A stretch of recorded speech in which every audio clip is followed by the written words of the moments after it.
नमस्कार, मैं हूं मनोज सिंह और आप देख रहे हैं Vikramshila academy Lucknow YouTube channel. आज का विषय थोड़ा अलग है। आप लोगों ने विवाह के कई प्रकार तो सुने होंगे, जैसे प्राचीन काल में 8 प्रकार के विवाह होते थे, जिसमें 4 धार्मिक और 4 अधार्मिक होते थे। यानी 4 को सामाजिक मान्यता, धार्मिक मान्यता मिली होती थी और 4 को नहीं मिली होती थी। लेकिन इधर एक विवाह का नया रूप फिर से सामने आ रहा है। हालांकि पूर्वी उत्तर प्रदेश और बिहार से संबंध रखने वाले लोगों ने तो इस विवाह के बारे में सुन रखा है, उसके बारे में जानकारी है। हम विवाह के इस प्रकार की बात कर रहे हैं, पकड़ौआ विवाह। जैसा कि थंबनेल में भी आपने देखा कि पकड़ौआ विवाह।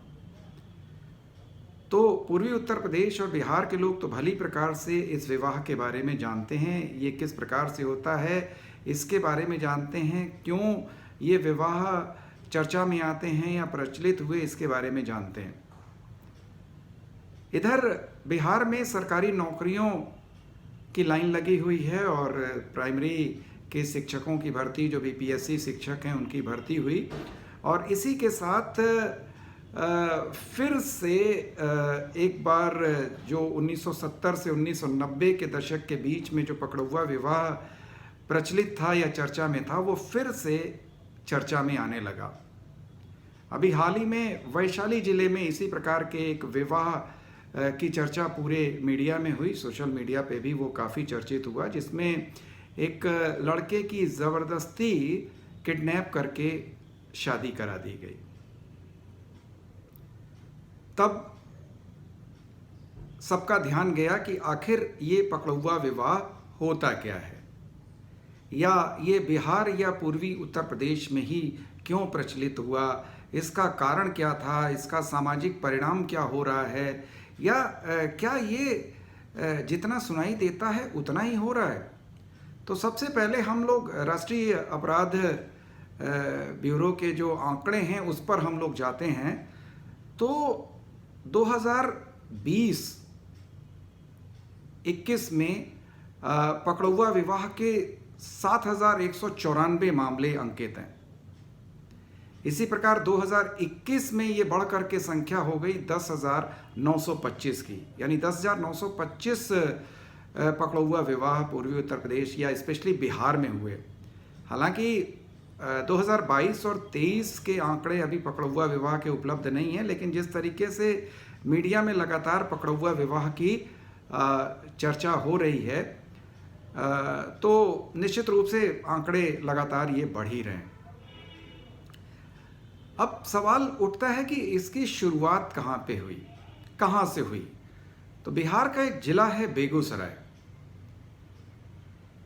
बेगूसराय में 1970 में इस प्रकार के विवाह की प्रक्रिया शुरू हुई और 1980 के बाद से या उसके आसपास से लगभग ये बीमारी या ये जो कुरीति है ये पूरे बिहार में फैल गई।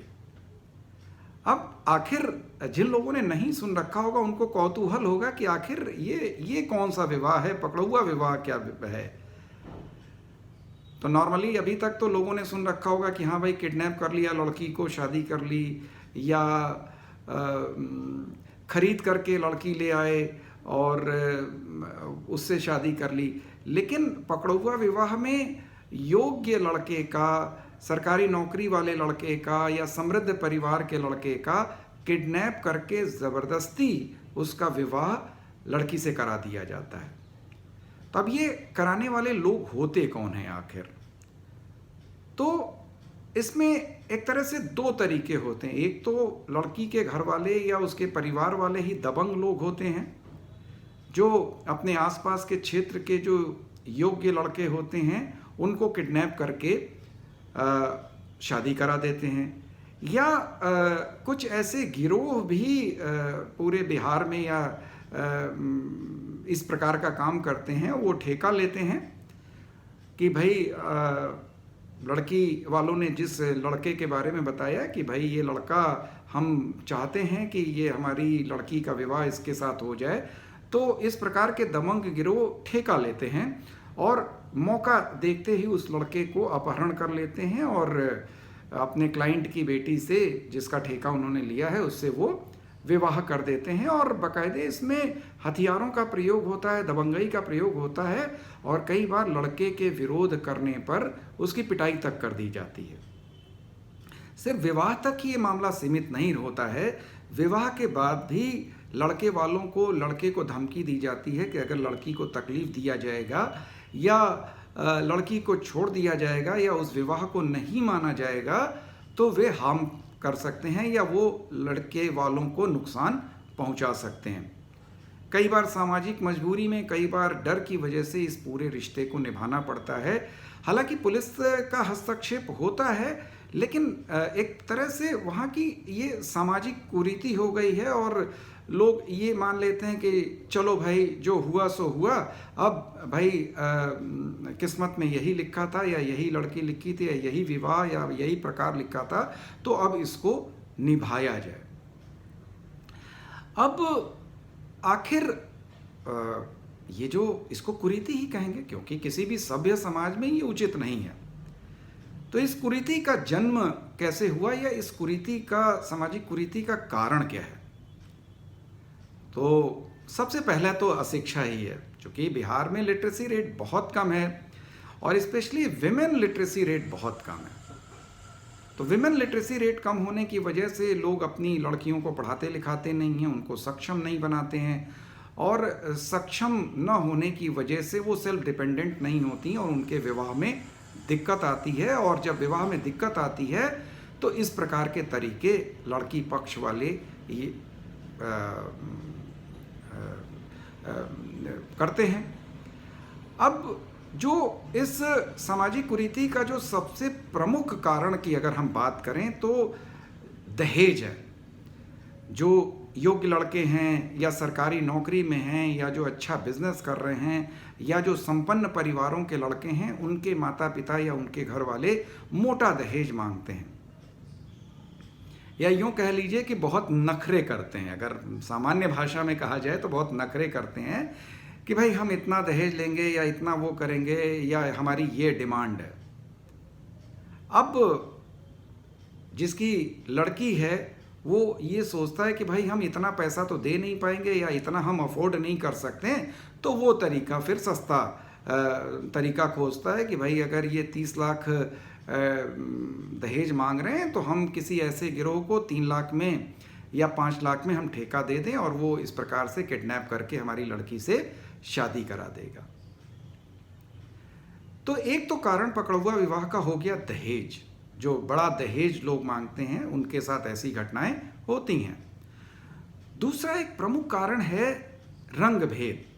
बिहार में स्पेशली सांवले रंग की, हालांकि ये उचित नहीं है कहना, लेकिन नॉर्मली रंग भेद बहुत है। रंग भेद का मतलब कि रंग पर, लड़की के रंग पर या लड़के के रंग पर बहुत ध्यान दिया जाता है।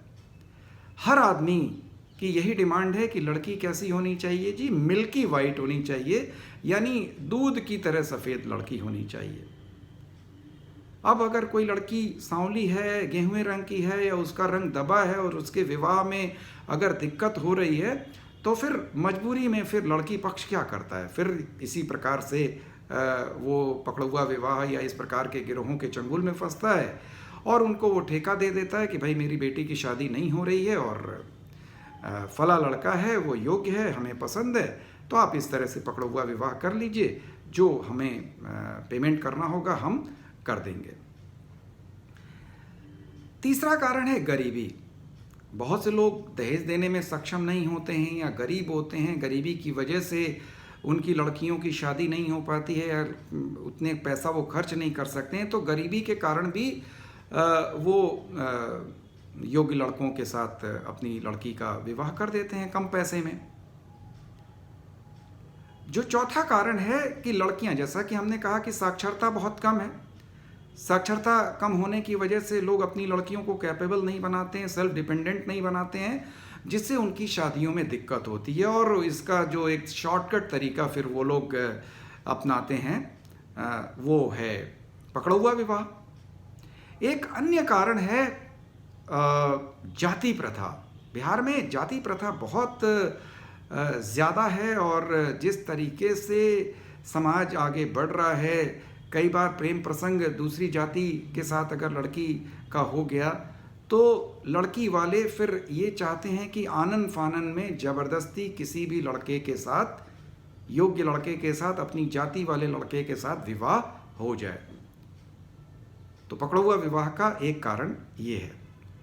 तो निश्चित रूप से सामाजिक कुरीति है और इसके दीर्घकालिक प्रभाव पड़ते हैं, क्योंकि इस प्रकार की ज़बरदस्ती की शादी भले बाद में निभा दी जाती हो, लड़के बच्चे हो गए, निभाई जाती है, लेकिन कहीं ना कहीं लड़की को ज़िंदगी भर भुगतना पड़ता है। उसके घर वाले या उसके ससुराल वाले, उसके समाज वाले हमेशा ताना देते हैं और उस लड़के लड़की के निजी रिश्तों में भी वो भाव जीवन में कभी नहीं आ पाते हैं या वो सम्मान कभी नहीं मिल पाता है। तो निश्चित रूप से पकड़ा हुआ विवाह का दीर्घकालिक प्रभाव पड़ता है और ये बहुत अच्छा नहीं है और सरकार को, स्पेशली बिहार सरकार को इस पर कठोर कदम उठाने चाहिए। समाज को भी जागरूक बनना चाहिए कि विवाह का ये प्रकार जिसमें दोनों पक्षों की रजामंदी नहीं है, ये कतई उचित नहीं है।